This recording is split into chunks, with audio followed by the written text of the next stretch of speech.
karma, as it's talked about by a lot of people, we seem to talk about it as though it's this kind of cosmic judicial system. Like there's punishments and rewards for the things that we do, for the actions that we take.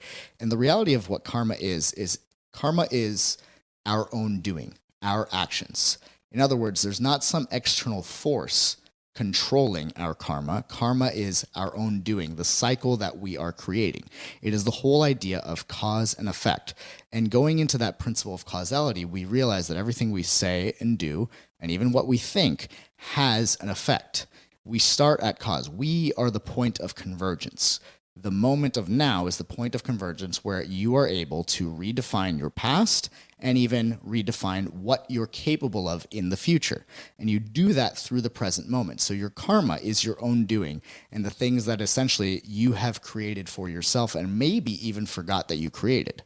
This actually reminds me of a concept from NLP, which is neuro-linguistic programming. And NLP is part of the coaching practice that I use. It was a big part of developing the liberation coaching. And in NLP, they talk about this idea of being at cause or being at the effect. And in order to have an integral view, it's very important to realize your responsibility and your role in all things. Because to be at cause is essentially to be in the driver's seat. It's really and truly recognizing what you are in control of, what you are responsible for, and recognizing the difference between fault and responsibility. This is something that I always talk about when it comes to my clients, because not everything that happens in your life is your fault. And people often will make that mistake between fault and responsibility and take extreme ownership because it's this trendy book title by Jocko Willink. And I love Jocko Willink. But at the same time, we sometimes will default and generalize to the extreme. We'll swing the pendulum and think, okay, extreme ownership, everything is my fault. I'm responsible for everything. So everything that happens is my fault. And then we end up taking on way more responsibility and attempt to control way more than we actually are responsible for or that we're even capable of controlling. So in order to be at cause, it is to recognize this difference between fault and responsibility. You don't control everything that happens in your life or things that have happened to you in your life. What you do control is how you're going to respond to it, which is a key tenet of Stoicism. And when you think about being at cause, recognizing that difference between fault and responsibility is the key. If somebody does something bad to you, or they say something mean to you, or they come into your house, while you're throwing a house party and they break, a potted plant or something and you have dirt, everything all over the floor, that is not necessarily your fault. And I'm sure there's going to be people who subjectively would argue that, yes, it's your fault. You invited that person and they were a jerk, but it's not really your fault that they broke the plant. However, it happened in your house, in your space. So it is your responsibility to clean it up. And this is a simple and silly example of it, but recognizing this difference is going to be really, really important. Because when you recognize that, okay, not my fault, was not in my control, but now how I respond is in my control and is my responsibility, then you can jump in. It may sound cheesy, but I always look at the word responsibility as the ability to respond.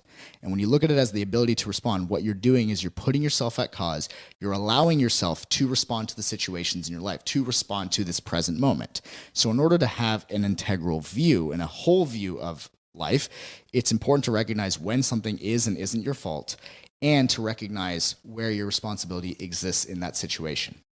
Now, the other thing that's interesting about having an integral view or a total view, another example of how we might look at this, is looking at it in the sense that depending on what frame of reference or vantage point you look at this from, you look at any situation from, it will change how you look at it. So if you're going to be at the effect instead of the cause, for instance, the effect has a lot to do with your own frame of reference, how you're actually looking at it and where you're looking at it from. What is the vantage point or what is the perspective that you're framing the particular situation or problem in?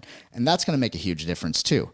One example that I really love is when Professor Jordan Peterson talks about this idea of people who end up delving into nihilism. In other words, they start to think that life is meaningless, and they'll say something like, well, life is meaningless because it ends, because in 100 years, this isn't going to matter, or in a million years, this isn't going to matter. And what he says is that, that's a really shitty frame of reference. And of course, that frame of reference is going to put you into the effect and feeling like a victim and feeling like life is meaningless, because you're using a frame of reference that makes it meaningless. In other words, the choice that we make when we say stuff like that is we are making a choice to have a frame of reference that is inherently limiting and that will trap us in our own perspective. So, and it's something that, again, I believe I mentioned this on the last episode, but whenever I hear stuff like that, I always ask myself, well, is a song pointless because it ends? It's like, no, it's not. The meaning is tied into the fact that the song is a limited amount of time. There is a fixed amount of time. There's a start and a finish. And what happens in the middle of that is where all the meaning is. And it's very similar to our own lives. So your frame of reference and how you're looking at something is going to make a big difference. If I look at a situation or a problem in my life from the perspective of I'm the victim here, then the frame of reference that I'm choosing is going to give me a very limited view. It's not going to give me a very integral view. So even in the situation where maybe you have been victimized or something really is not your fault, the fact that it's not your fault is not something that you necessarily want to throw out the window. It's important to acknowledge, like, hey, this really wasn't my fault. Like, this person did me wrong, or this situation was very unfair, and that's okay. But it's also okay to simultaneously hold the view of what is my responsibility in this situation, so that you have the ability and the power to actually do something about it, to change it. It's not necessarily something that needs to be binary. You can be a person who is wronged and a person who's going to be the one to fix your situation at the same time.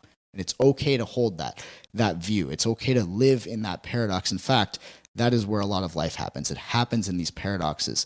So with that being said, when we think about this idea of integral view, when we're at the effect, it's because we're trying to live on one side of the spectrum. We're not really putting ourselves in the paradox of being able to see something from all angles, or being able to be the ones in control of changing the frame of reference, which we are. We can always change the frame of reference. We can always ask it in a different way. One question that I mentioned on the last episode is this question that I'd love to ask when something shitty happens, which is, what is the gift here? Or what can I learn from this? Or what is this situation trying to tell me? How can this situation help me grow or help me become a better person? Those frames of references are totally different than, why is this person such a piece of shit for saying the thing that they said to me? Or why is this person a piece of shit for scamming me out of, whatever amount of money? So these are all, again, fair questions. But remember, you can live in the paradox. And when you're at the effect, it's basically waiting for permission to make the changes. When you're at the effect, it is pretty much life happening to you. And when you're at cause, it is more life happening for you or with you.